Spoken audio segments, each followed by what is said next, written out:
এবার আমরা আরেকটি সৃজনশীল প্রশ্নের উত্তর দেখে নিই।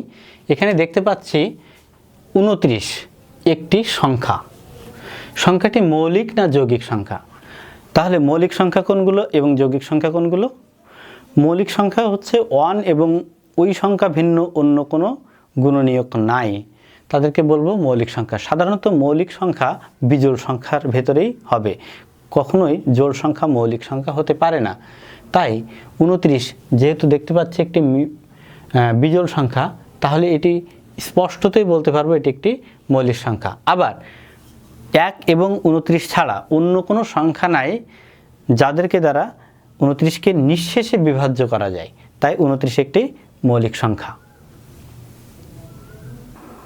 এবার আমরা খ নং প্রশ্নের উত্তরটি একটু দেখে নিই। বলা হয়েছে সংখ্যাটির বর্গমূল নির্ণয় করো, অর্থাৎ 29-এর বর্গমূল নির্ণয় করতে হবে এবং 2 দশমিক স্থান পর্যন্ত আসন্ন মান নির্ণয় করতে হবে। তাহলে 29-এর বর্গমূল নির্ণয় করার নিয়মটি হচ্ছে 29-এর পরে দশমিক থাকলে এরপরে জানি আমরা 0 0 0 0 দিতেই থাকি। প্রথমে নির্বাচন করতে হবে এবং দশমিকের আগে দুইটি করে অঙ্ক এরকম নির্বাচন করতে হয়, দশমিকের পরে দুইটি করে। দেখতে হবে 29-এর আগে বর্গ সংখ্যা কোনটি আছে। আমরা একটু সমাধানটি দেখে নিই। এখানে দেখতে পাচ্ছি 29-এর বর্গমূল, তাহলে এখান থেকে 5 আছে। 29-এর আগে বর্গ সংখ্যা কত? 25। কাকে বর্গ করলে 25 পেতাম? 5কে। তাই এখানে একটি 5 নিয়েছি, এখানে একটি 5 নিয়েছি। 5 5 25 বিয়োগ করলে পাবো হচ্ছে 29 থেকে 25 বিয়োগ করলে পাবো 4। একটা দশমিক নিলাম, দশমিক নিয়ে 2টি শূন্য নিয়ে আসলাম। এখন যেহেতু 5-এর দ্বিগুণ হিসাবে বসিয়েছি 10, 5 গুণ 2 সমান 10।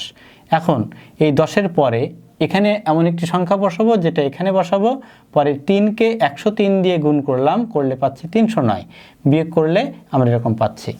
তো এই যে বর্গমূল নির্ণয়, এটারও বিস্তারিত নিয়ম এবং পুরোপুরি সমাধান উদাহরণ 20 অথবা অনুশীলনী 15-তে দেওয়া হয়েছে, তোমরা অবশ্যই একটু দেখে নাও। এবার আমরা গ নং প্রশ্নের উত্তরটি একটু দেখে নিই। বলা হয়েছে যে উদ্দীপকের সংখ্যাটির বর্গমূল একটি অমূলত সংখ্যা। তাহলে অমূলত সংখ্যা নির্ণয় আমরা করেছি, দেখবা অনুশীলনী 5-এ এটা করা আছে। এখানে বলা হয়েছে 29, তাহলে 29 এর আগের বর্গ সংখ্যা কত? আগের বর্গ সংখ্যা হচ্ছে 25 এবং পরের বর্গ সংখ্যা হচ্ছে 36। এখন যদি আমরা প্রত্যেককে একটা করে রুট দেই তাহলে কি হবে?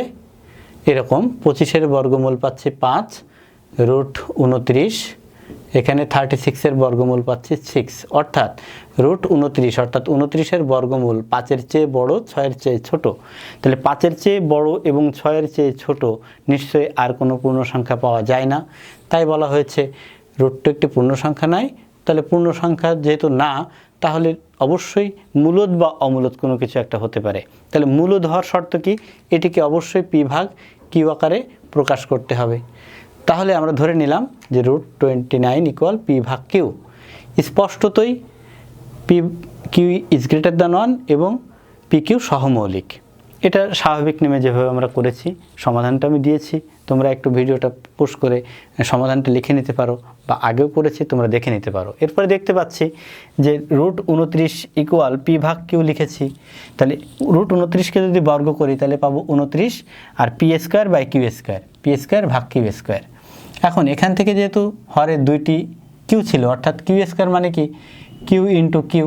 তাহলে একটা কিউকে আমরা এখান থেকে বাম পাশে নিয়ে আসছি 29 কিউ, তাহলে ডান পাশে থাকবে পি স্কোয়ার আর একটা কিউ থাকবে 29 কিউ, অর্থাৎ একটি পূর্ণ সংখ্যার সাথে যদি আরেকটি পূর্ণ সংখ্যা গুণ করি তাহলে অবশ্যই একটি পূর্ণ সংখ্যায় পাবো। তাহলে বাম পক্ষে পাচ্ছি কি আমরা? পূর্ণ সংখ্যা, কিন্তু ডান পাশে কি পাচ্ছি? ভগ্নাংশ। তো পূর্ণ সংখ্যা ইকুয়াল ভগ্নাংশ কখনোই হতে পারে না, এটা অবশ্যই অবাস্তব। তাই আমরা যেটা ধরেছিলাম যে রুট 29 একটি ভগ্নাংশ, এটা সম্পূর্ণ মিথ্যা। তাহলে ভগ্নাংশ যদি না হয় তাহলে এখানে বলেছি মূলদ সংখ্যা অথবা অমূলদ সংখ্যা, মূলদ সংখ্যার ভিতরে ভগ্নাংশ পড়ে, তাই মূলদ সংখ্যাও হচ্ছে না, তাহলে অবশ্যই এটি একটি অমূলদ সংখ্যা। ঠিক এই কথাগুলোই এখানে লেখা হয়েছে।